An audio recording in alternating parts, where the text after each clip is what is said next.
I'm 68 years old, and my wife is upstairs right now watching television. We've been married for 41 years. We live in the same house, we sleep in the same bed, and I am completely, utterly alone. This isn't a story about divorce. I wish it were that. Divorce has a moment, a conversation, lawyers, papers, an ending you can point to. What I'm talking about is different, quieter, more common than anyone wants to admit. I'm talking about how you can lose someone while they're still sitting right next to you. And if you're married or in a long relationship, I need you to pay attention, because this is probably happening to you right now and you don't even know it. Let me tell you exactly how I got here. When Linda and I got married in 1984, I was 27. She was 25. We were crazy about each other. I'm not exaggerating. I used to drive an hour just to have lunch with her. She'd leave little notes in my coat pockets. We'd stay up until 2 a.m. talking about everything and nothing. Everyone said we were sickeningly in love. They were right. I remember our wedding night. We were in this cheap hotel in Niagara Falls, and she looked at me and said, "Promise me we'll never become one of those couples who just exist together." I promised. I meant it. That was 41 years ago. Want to know when it changed? I can't tell you. That's the terrifying part. There was no affair, no big fight, no betrayal. It just eroded, like water on stone. So slowly you don't notice until one day you look down and realize there's nothing left. I think it started around year 7, maybe 8. The kids were young. Ryan was 4, Emma was 2. Linda was exhausted all the time. I was working 60-hour weeks trying to make partner. We were busy. Everyone's busy with young kids, right? That's normal. Except we never stopped being busy. Conversations became logistics. Can you pick up Emma? Did you pay the electric bill? Ryan has soccer at 4. We became managers of a household, co-workers raising children, and somewhere in all that managing and coordinating, we forgot to be married. Here's what nobody tells you about long-term relationships. The drift is so gradual you don't feel it happening. You don't wake up one day and think, I should probably talk to my wife about something real. It's more like, you stop having things to say, then you stop trying to find things to say. Then the silence becomes normal. By year 15, we had a routine. She'd make dinner, I'd eat it, we'd watch TV. She'd go to bed, I'd stay up working. Weekends were errands and kids' activities. Vacations were obligations. Seeing her parents, seeing my parents. We took exactly one photo together each year. Christmas card photo, smiling. The sex stopped around year 12. Gradually, then completely.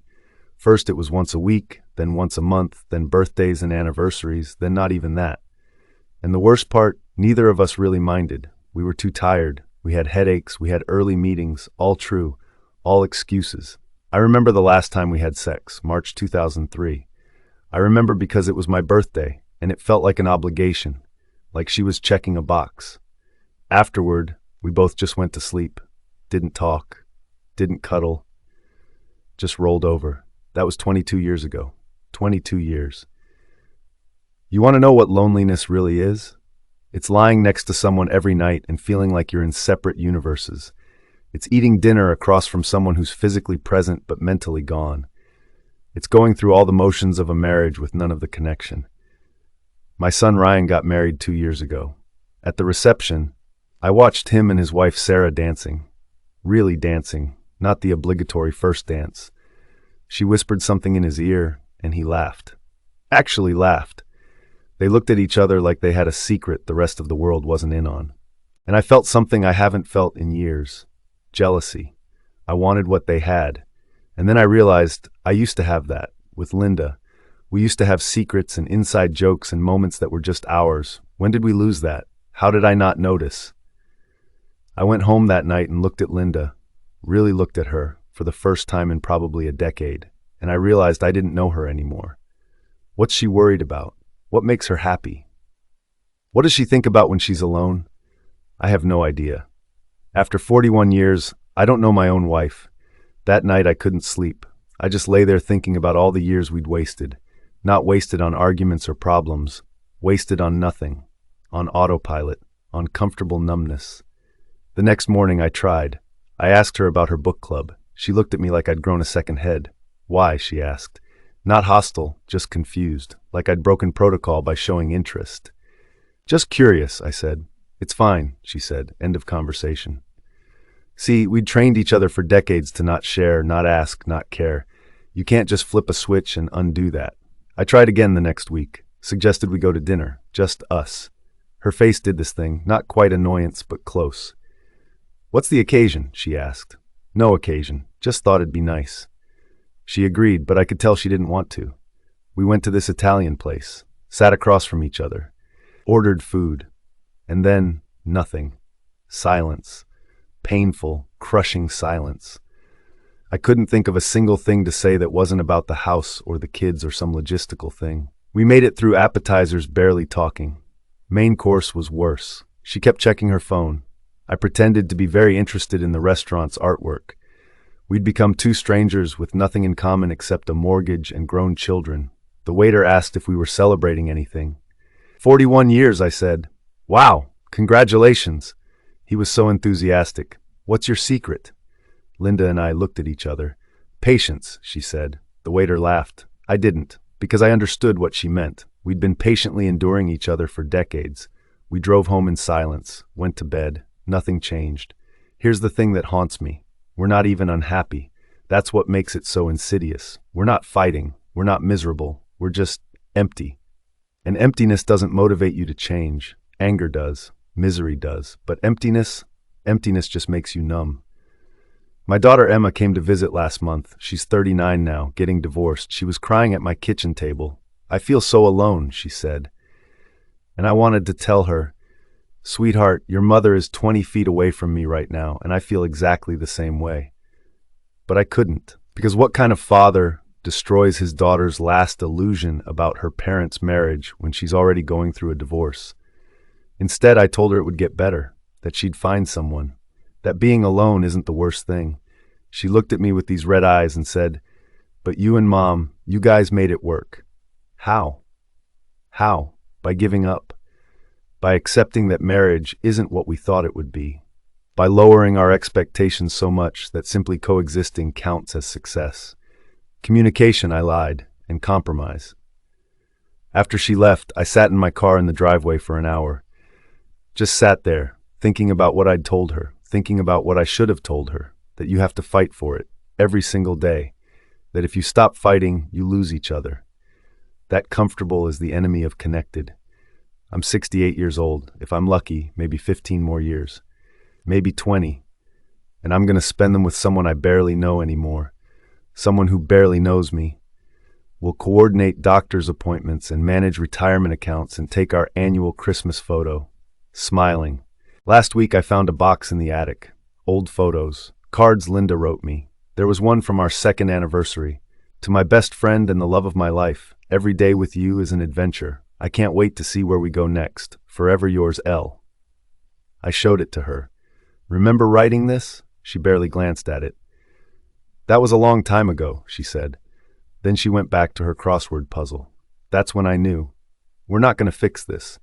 We're not going to suddenly rediscover each other. We're going to continue exactly as we are until one of us dies. And the survivor will be sad, will cry at the funeral, will tell everyone how much they miss their spouse, and maybe they'll even believe it. But what they'll really be grieving is what they lost decades ago and never fought to get back. You know what the saddest part is? We're not unique. I see it everywhere now. Couples in restaurants, not talking, just scrolling on their phones. Married people who've become roommates. Partners who are partners in name only, going through the motions, existing together. At my last high school reunion, I talked to Jim Patterson. Married 38 years. I asked him how things were with Carol. He said fine. And I saw it in his eyes. The same emptiness, the same resignation. We're all walking around in these hollow marriages, pretending everything's fine, because what's the alternative? Divorce at 68. Start over? With who? Who wants to date a 68-year-old man who doesn't even know how to have a conversation anymore? So we stay. We stay in these marriages that died years ago. We stay because it's easier than leaving. We stay because everyone thinks we made it work. We stay because we're too old and too tired to start over. We stay because we've forgotten what it feels like to be truly seen by another person. My friend David got divorced at 62. Everyone said he was crazy. Threw away 35 years. But you know what? I saw him last month. He was at a coffee shop with a woman. They were talking, really talking, laughing. He looked alive, more alive than I've seen him in decades. And I was jealous again, but I won't leave. I won't divorce Linda, not because I love her. I honestly don't know if I do anymore. I love the idea of her, the memory of her. But the actual person she is now, I don't know her well enough to love her. I won't leave because after 41 years, our lives are too entangled. Because I don't want to hurt our kids. Because everyone thinks we're the success story. Because starting over terrifies me more than staying does. So here's what I want you to know. If you're young, if you're married, if you're in love right now, pay attention. This can happen to you. It's happening to people all around you. It'll happen to you if you're not careful. Don't let busy become an excuse. Don't let the kids become your only common ground. Don't let years of silence become normal.